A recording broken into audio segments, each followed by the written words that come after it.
Welcome to Built for This, the podcast where purpose meets performance. Hosted by business strategist and human behavior specialist Carly Pepin, this show dives into the real stories behind high-growth businesses. Let's bring life to your vision. Hey guys, so welcome to today. So I'm really looking forward to today's interview. I have Shlomi Beer with me, and he is the co-founder and CEO of ImpersonAlly. He holds a PhD in computer science with a specialization in AI. He's a two-time founder with one exit under his belt. Search Machines was acquired by Fairportal, and before that, Clicka was acquired by Booking Holdings. Previously, Shlomi served as VP of Data at both Agoda and Start.io and held research positions at Microsoft and Motorola. He has more than 10 patents and publications in AI and computer science. So welcome, Shlomi.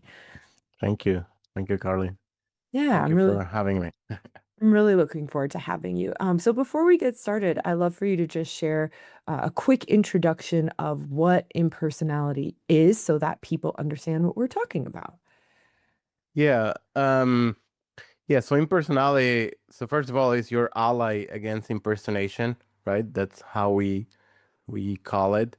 But it's basically our mission is to help companies stop impersonation, misinformation, and fraud done with ads.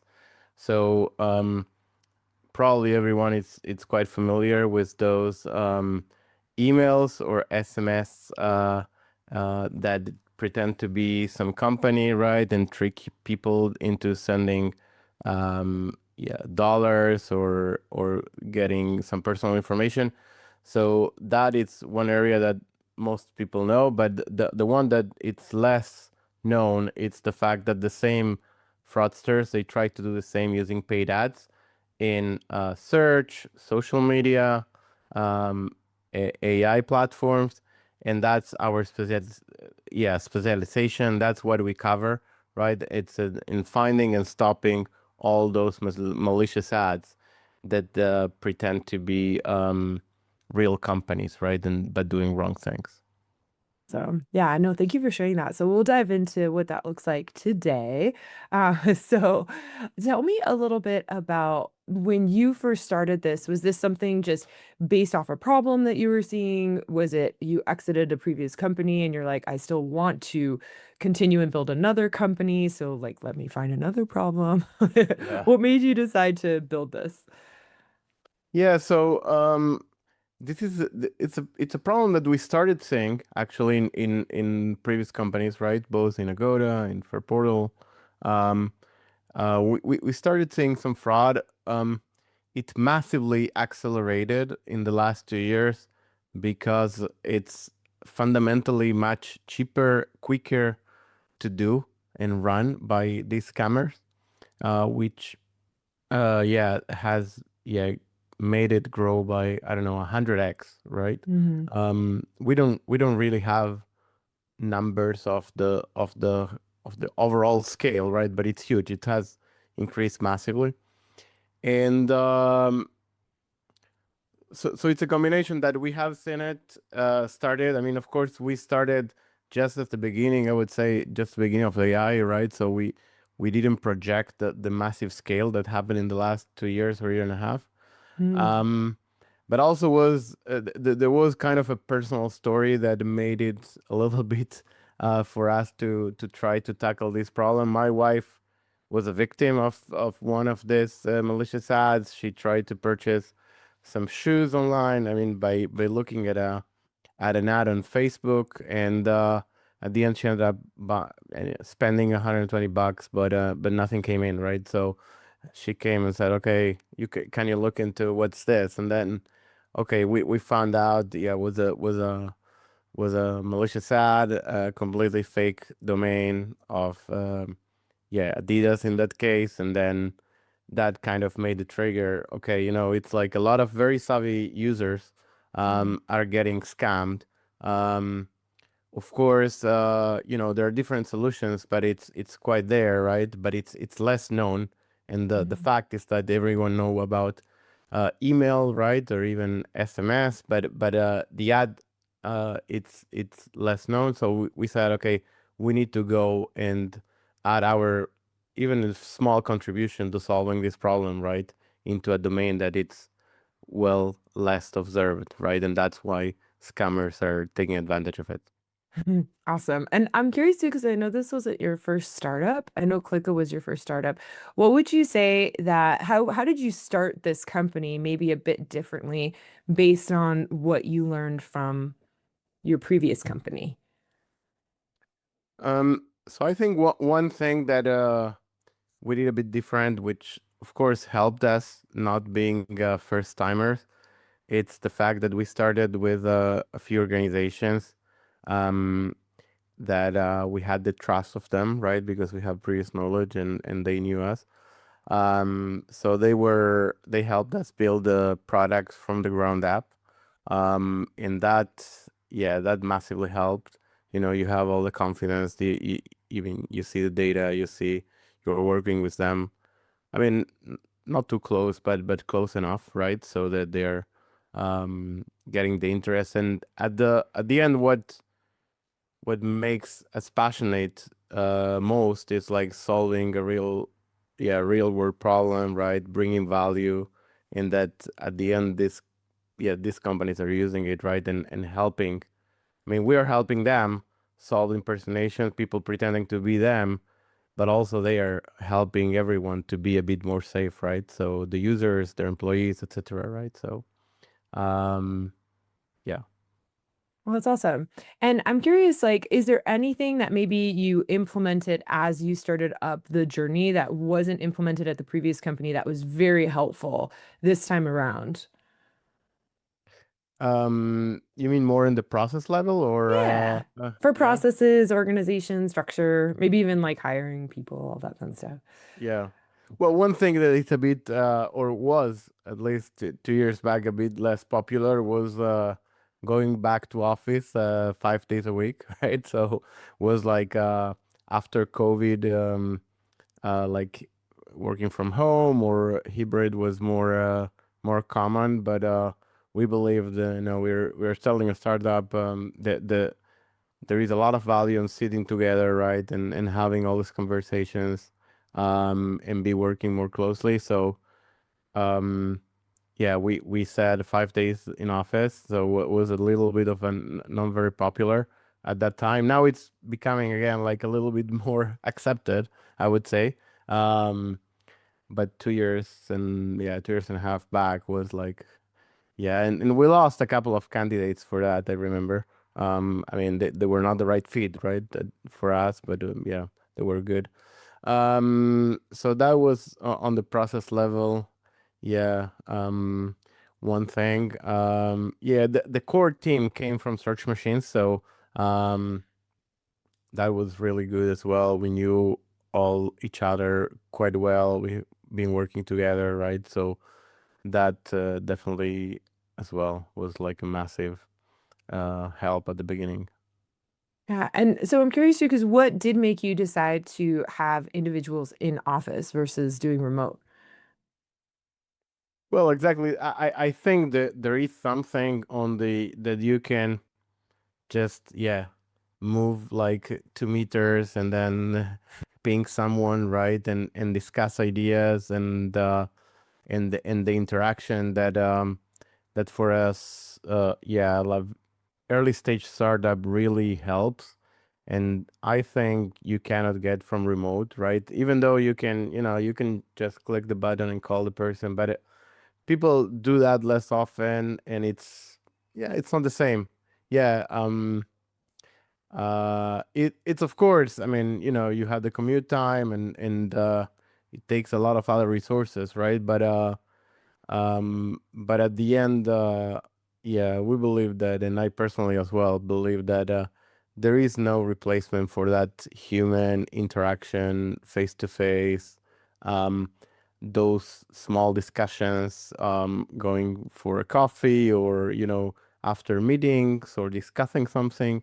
It's not the same. When you're in a conference call, right, in a Zoom, you just end the call, then you move on to something else completely. Everyone goes out. When you are on the same meeting room, right, the conversation continues, right? Um, things that didn't pop up on the meeting because other people were there. They yeah, they come up. And as well the personal relation, right? And working with the people you care, right? And eating lunch with them almost every day. So um that definitely creates that kind of family feeling that helps on the early stages. Yeah, that's awesome. I'm curious too, because how many people do you have on your team now? So currently we have I mean we have two teams, one in the UK and one in Israel. Overall around 20 people, 22 people, yeah. Okay. And why the split between UK and Israel? So that came as a legacy, right, from the previous company, right? So part of the people were based already in the UK, and we have an office there. Of course, I am based now in Tel Aviv, so that's how it, yeah, it That's happens. But yeah, we do reunions a couple of times a year, right? Every year, um, and as well to yeah to make sure that we are meeting the full team and together, right, more often. Yeah, I'm curious too, because when you do the reunions, are you guys all getting together? Do you go to one place or the other? Do you go someplace else? Yeah, so far we have been going one to the other, right? Hmm. We are planning probably a third place, right, in the middle, probably for the next years or the next ones. But yeah, usually we do, yeah, we combine a lot of, yeah, work and fun together, right? It's more a combination of those, right? Get to know better. We're still small, right? Yeah. In every means, so we can do that, and that yeah, that helps a lot later on, right? So I think we know very well each other, right? Everyone will know almost everyone. Um, so yeah, it's just fun. I mean, we're trying to have also a lot of fun while building it. It's really hard work for everyone involved, and life happens once. So we need to enjoy what we are doing as well, Yeah. and doing it with people we care. So we really put an emphasis there. Yeah, I'm curious as well because like even that dynamic of just making sure that the environment is still enjoyable, playful, what does that look like functionally day to day? Oh, that's a good that's a good question. Um, yeah, on the day by day, it's more it can be on the small things. Who chooses the music that we listen in the office, right? And we do have like rotations, or um we do eat a lot of yeah, almost every day. Not every day, but most of the days of the week, like lunch together in each office, right? And we'll have like games played during lunch, for example, like trivia games. We have like people that they organize that they like to do it. um and these small things that yeah, make it like, yeah, not just you come to office, do your work, right, isolate and then go home, right? But yeah. Hey everyone, it's Carly. If you're really resonating with what we're talking about and want to get clear on what truly drives you, what your core values are, head on over to my website. In the tools and tips section, there is a free values assessment. And this is a quick exercise that's going to help you to uncover what actually matters most with you so you can lead and live with more clarity, fulfillment, and momentum. That's cool. That's cool. I'm curious too. So, what does the leadership team look like? Like, who's with you in Israel? Who's in the UK? So we have in Israel, we have on the leadership, we have Matan, which is the chief operating officer, right? He sits here alongside. And in the UK, we have our VP of Research, Alan, and our VP of Development, Justin. So Mhm. that's the main separation, yes. Yeah. And how do you guys structure ensuring that you are all staying in the loop, that you're staying coordinated together with kind of the day to day? Yeah, we have. I mean, we talk a lot, right? Even with the people that they're not here, so they're like, what do we call? It's called stand-up meetings, right? So at least we talk. I mean, as a group, 15 minutes in the mornings, right? Each morning, Hmm. between the full group. to make sure we're aligned for the day, right? And there is nothing like really big that needs to be surfaced. But again, we have on top of that, we have Slack communications, emails, WhatsApps, everything that it's possibly there to communicate with each other, right? So nothing it's being left, and we have a quite very significant structure on the processes, right? And of course one-on-ones when needed, right? So yeah, that's most of the coordination we do. But again, we have been knowing each other for quite a long time between the leadership. I think it's with the ones the least is at least, I don't know, 7 years, so it's That's quite a good. long time, right? Hmm. So yeah, we already have our own dynamics, right? We know, yeah, when to communicate, who owns different parts, and we don't need to communicate with each other, right? So that's definitely extremely helpful, right, for running as we grow. Yeah, that's awesome. I'm curious too, because I know you have a co-founder. Did you have co-founders at your previous companies as well? Is this a new thing or just something that you've always done? Yeah, I mean, I had in the previous ones, also in, yeah. So again, I think it's the same. Building a company, it's just hard work, right? Mm-hmm. And you want to do it with someone that you care, right? And other people that they can share the bad moments and the good moments, right? It's just, yeah, similar to life, right? You wanna navigate it with people that you care, like whether it's your partners or family, right? Friends. Um, yeah, we spend here a lot of time, so yeah, definitely I would recommend doing it with one or more co-founders that you really enjoy working together. And that's probably a number one advice I would give. Yeah, I'm curious too, because if you didn't have your co-founders, what would the challenges be that you think you would be going through? I mean, the building a startup is really a roller coaster, right? I mean, a lot of people would say that, but it really is. Some days you feel everything is falling apart, right? And some days like everything is sticking the right way.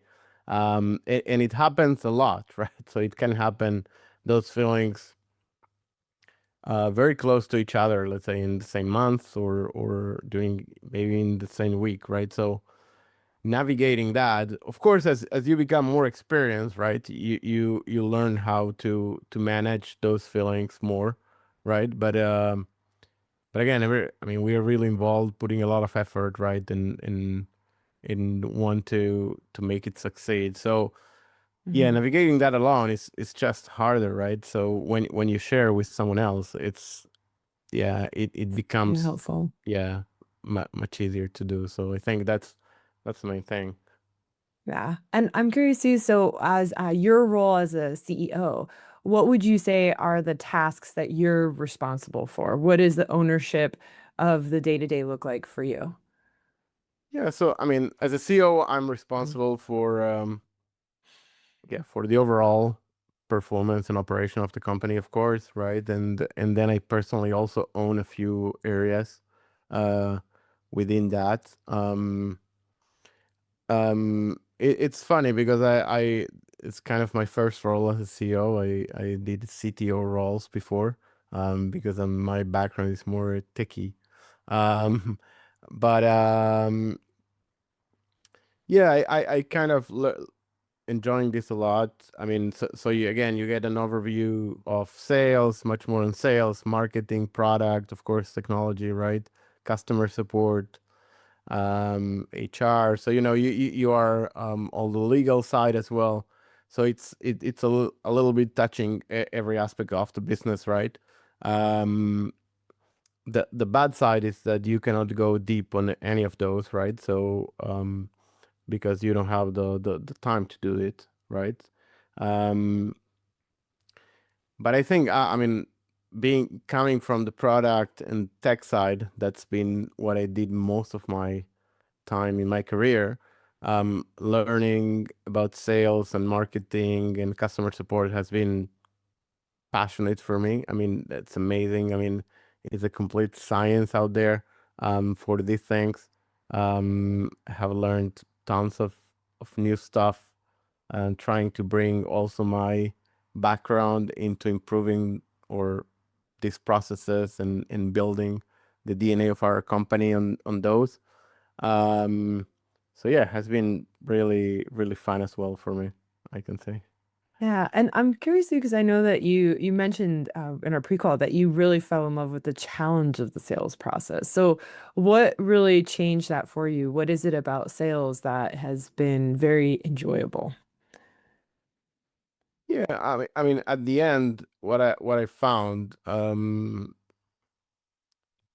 know, tech people consider themselves like a bad salesperson, right? Or at least that's the kind of, yeah, the stereotype, right, about that. But at the end, sales, of course, your product needs to be providing value and be autonomous and had a lot of things and features and et cetera, right?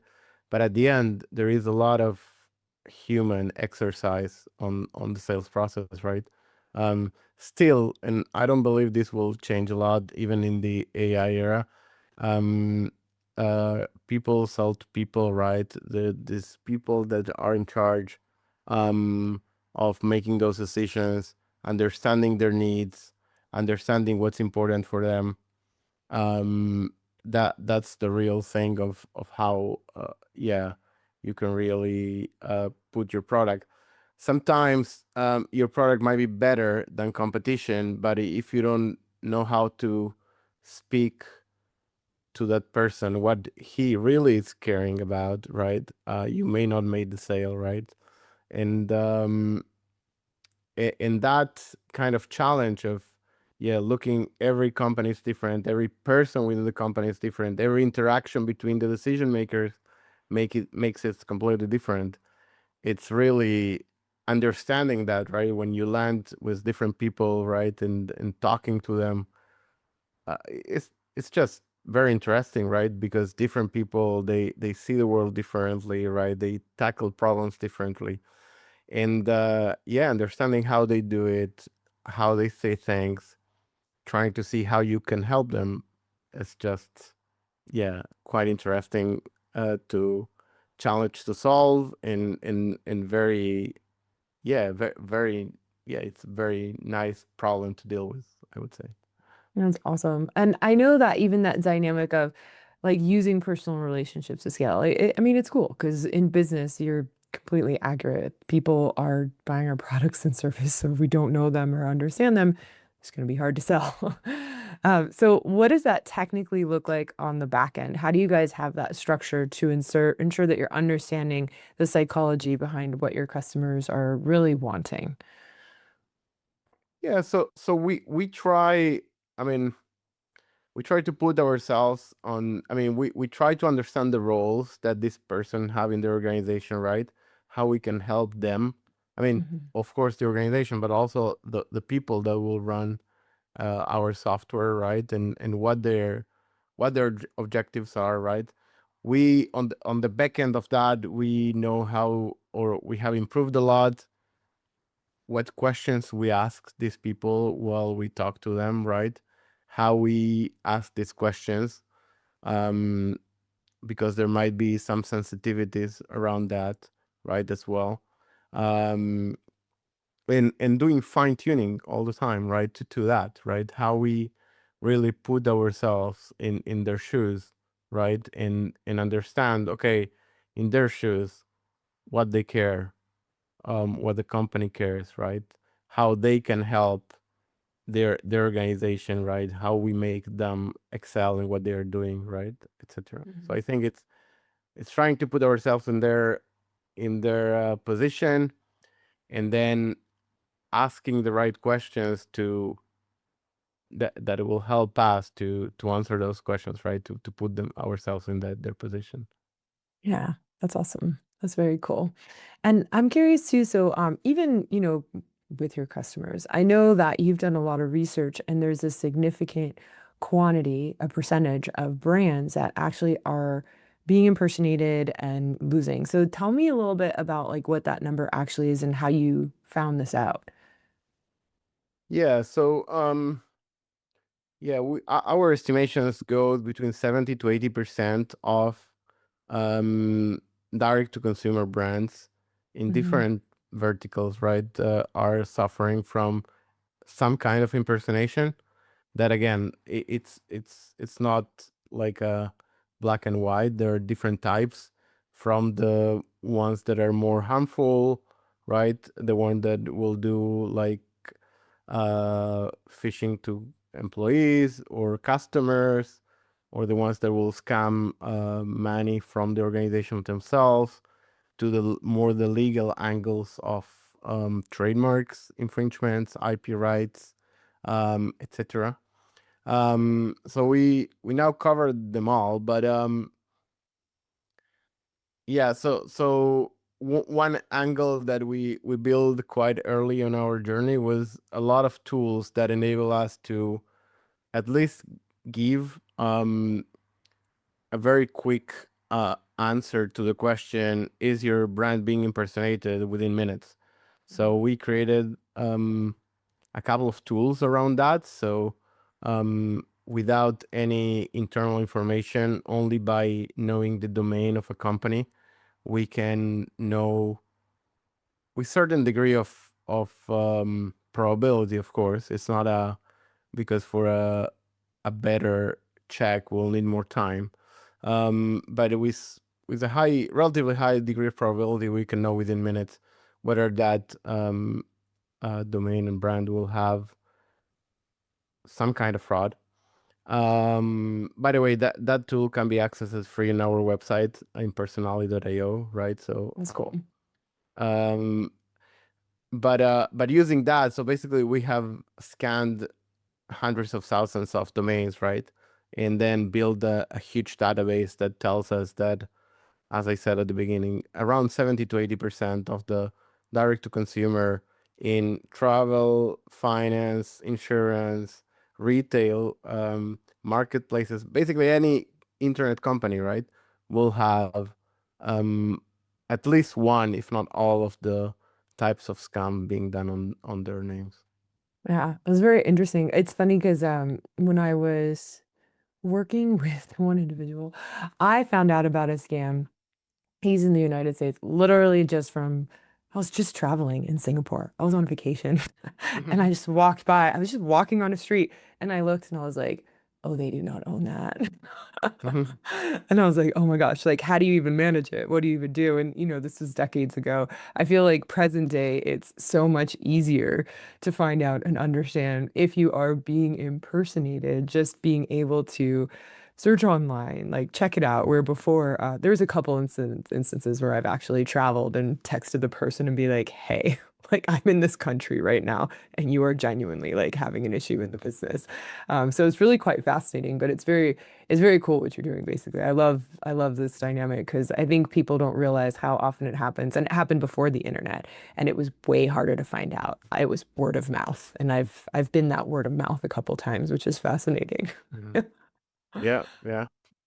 Yeah, Yeah. it's much, yeah, it's easier to find out, but it's also easier to run and do, right, and scale. So yeah, so it happens Yeah. both sides. Yeah. And I know that you talked about your go-to-market approach a little bit, where it's a bit unique because you're actually going through with the companies and you're approaching them with the data to kind of showing them about the impersonation before you pitch to them. So walk me through how that works. Yeah, so as I said, yeah, we collect a lot of data from companies, right, to build our own databases for mainly for research, as we all the time we need to be to keep up with the fraudsters, right, and what their techniques and how they improve. So we are all the time, our tools are scanning, and we invest a lot in research. Um,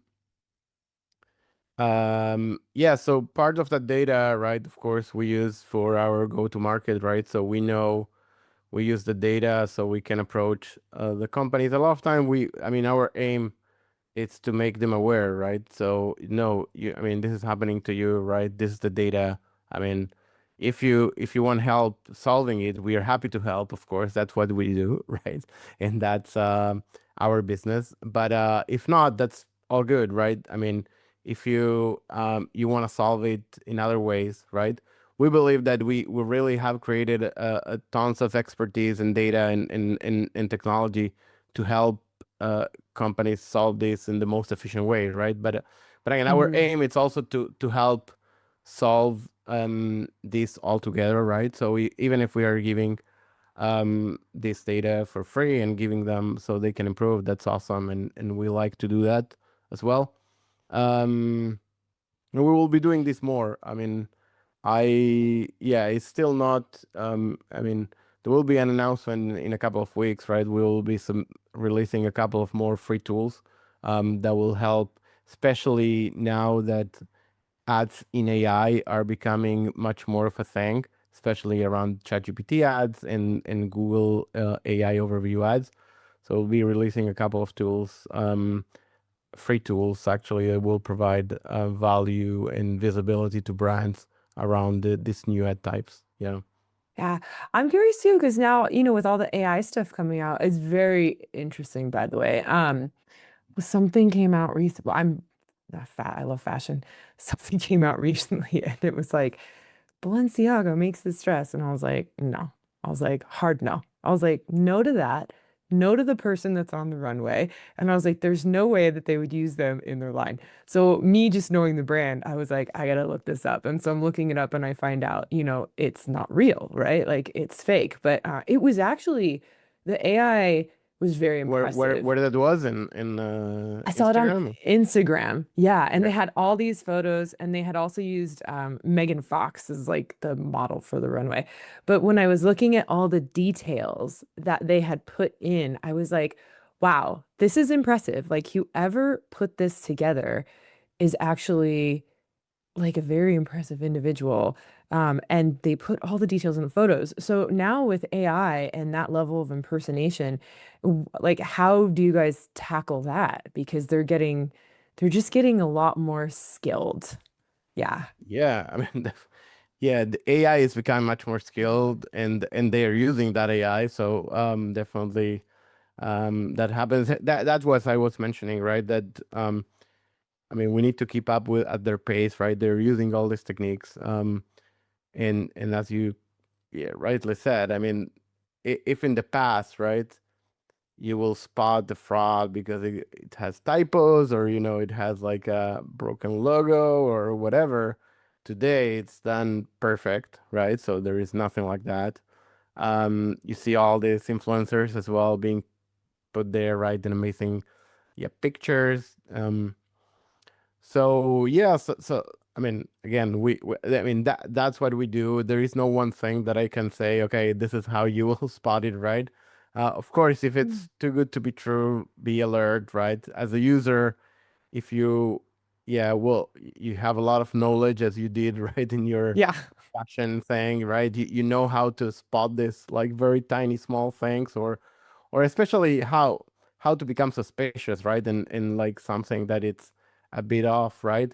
Um, but again, I mean, it's still a numbers game, and it's very very. I mean, the way to spot it is it's like collecting a lot of signals and then analyzing them in order to know, um, yeah, that there is some outlier there.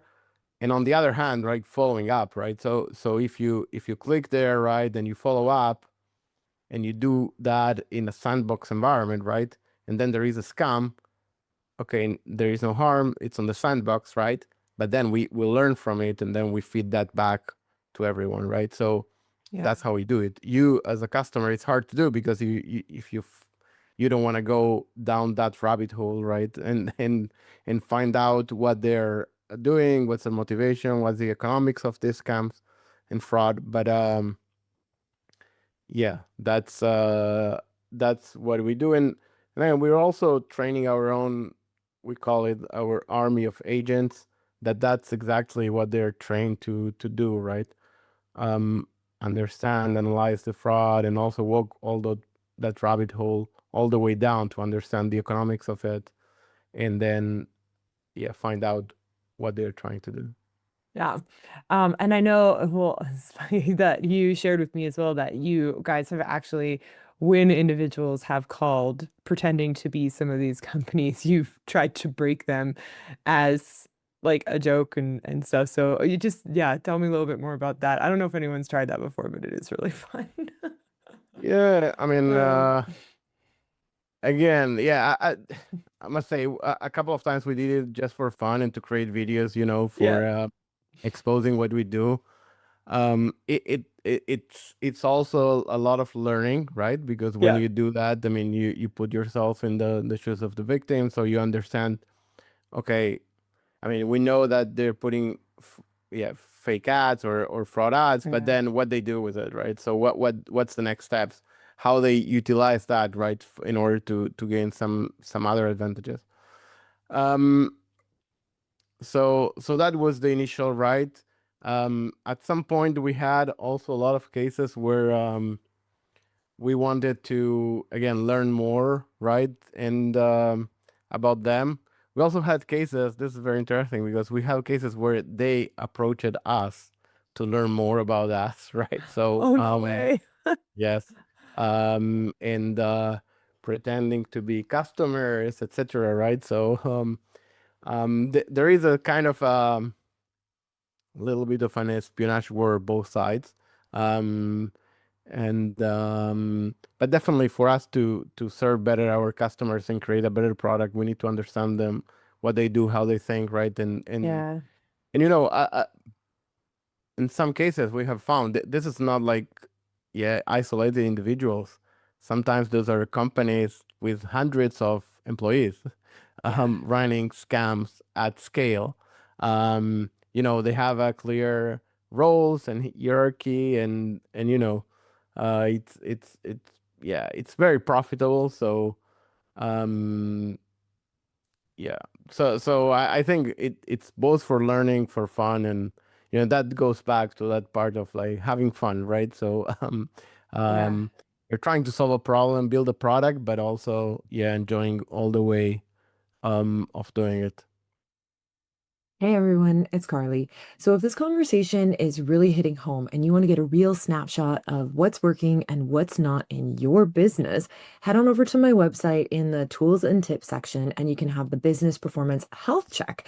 In just about 15 minutes, you're going to see where the friction is and where your next growth opportunity lies within your company. Yeah, it is really interesting. Like you said, like sometimes these are full-blown companies on the back end, and I think people don't realize that. I had this one kid, right? Supposedly a kid from Africa reach out to me on Facebook one time telling me like they're poor and they just want like $10 or whatever. And somehow I managed to convince them that I would send them $10, but they would have to like tell me the truth of who they really were. So I was like, you're definitely not a kid. And after I asked more questions, I uncovered that it was a full-blown business. Like they had about 100 people on the back end, and it was like specific training to speak a certain way and talk a certain way. And so here I am just talking with this guy, like in Africa, going back and forth, like finding out about their business model.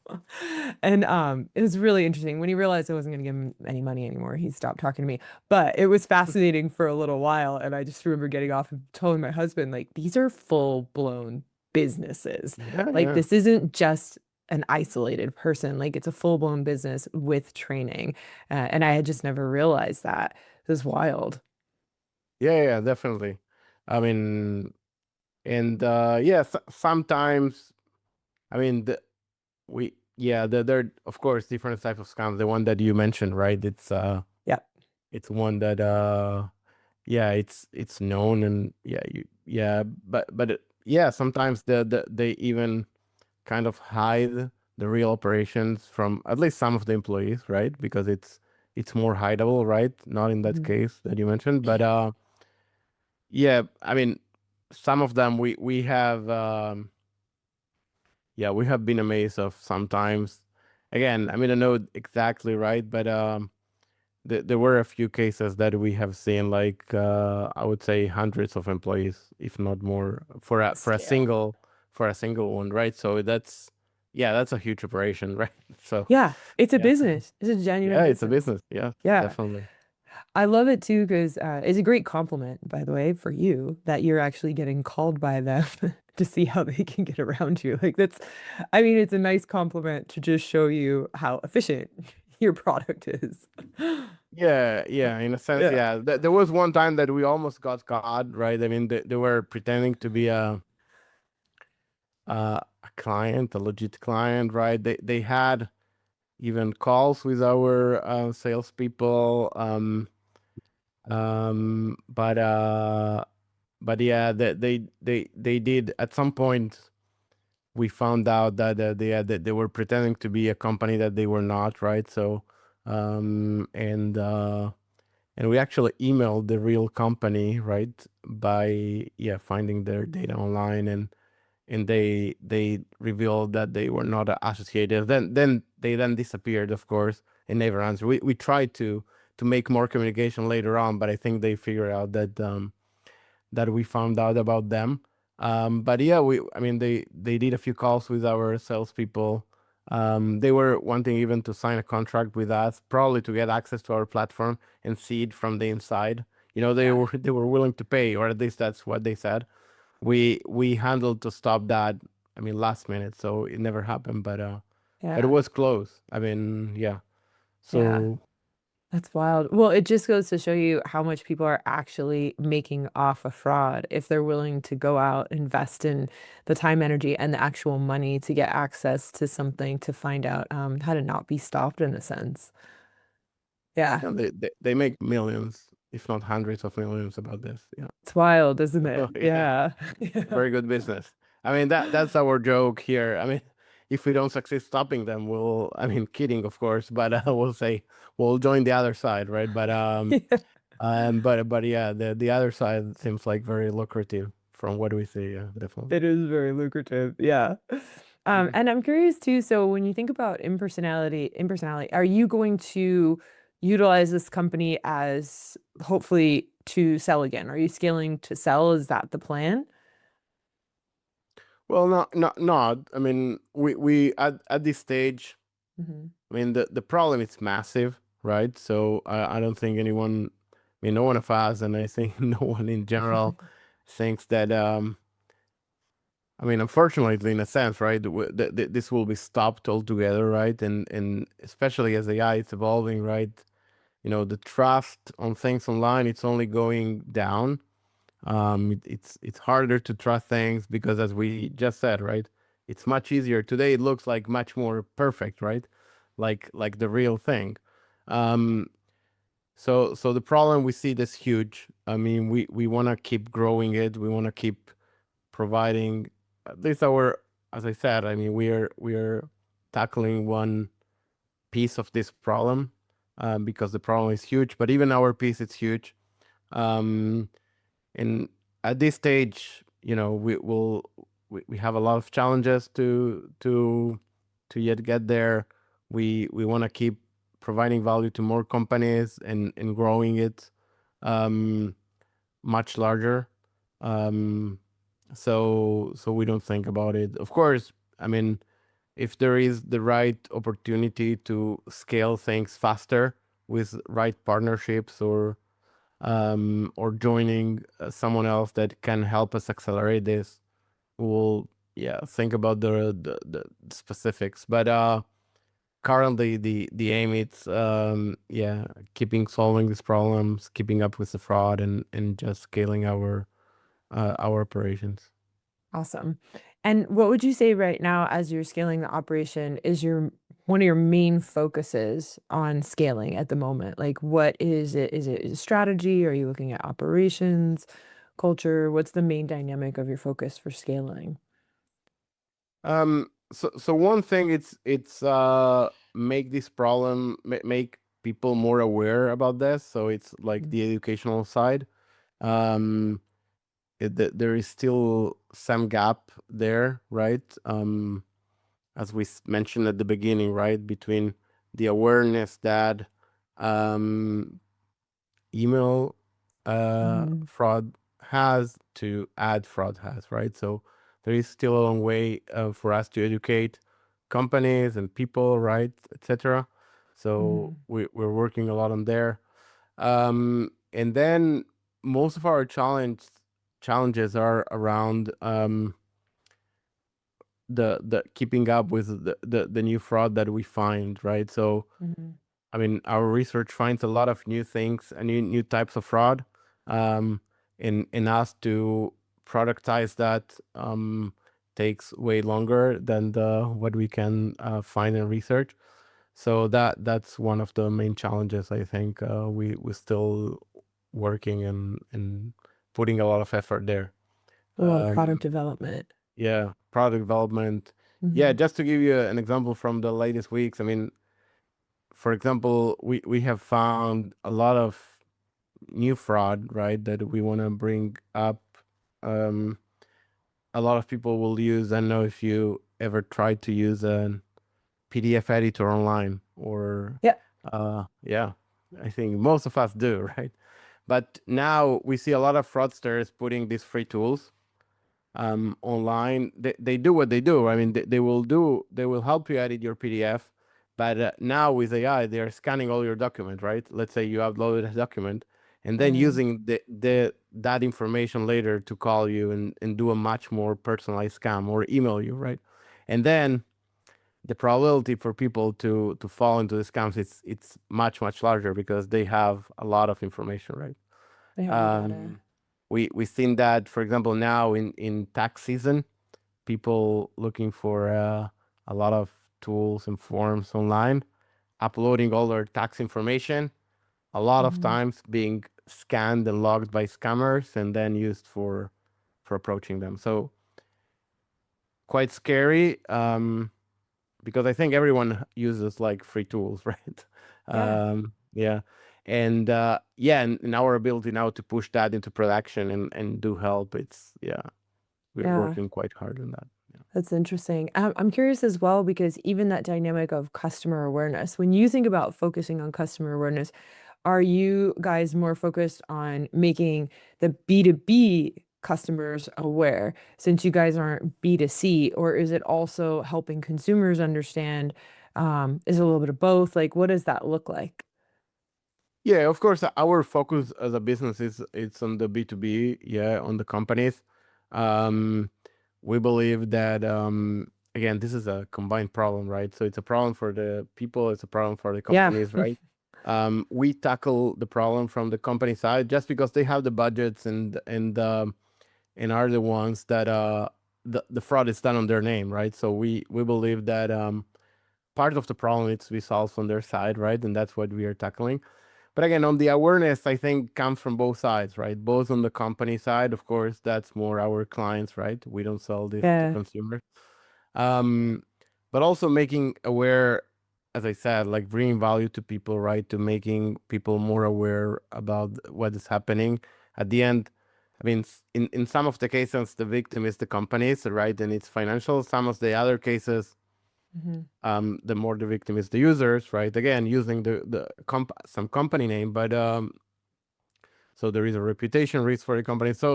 I think, yeah, it's both sides, right? We're not focused just on businesses just because they're our clients, um, and also not only on consumers because again, it's a combination. We believe that the right solution comes from pushing both sides, right? And a little bit, then consumers will push companies, companies will help consumers, and then I think that that's how we believe solution can improve over time.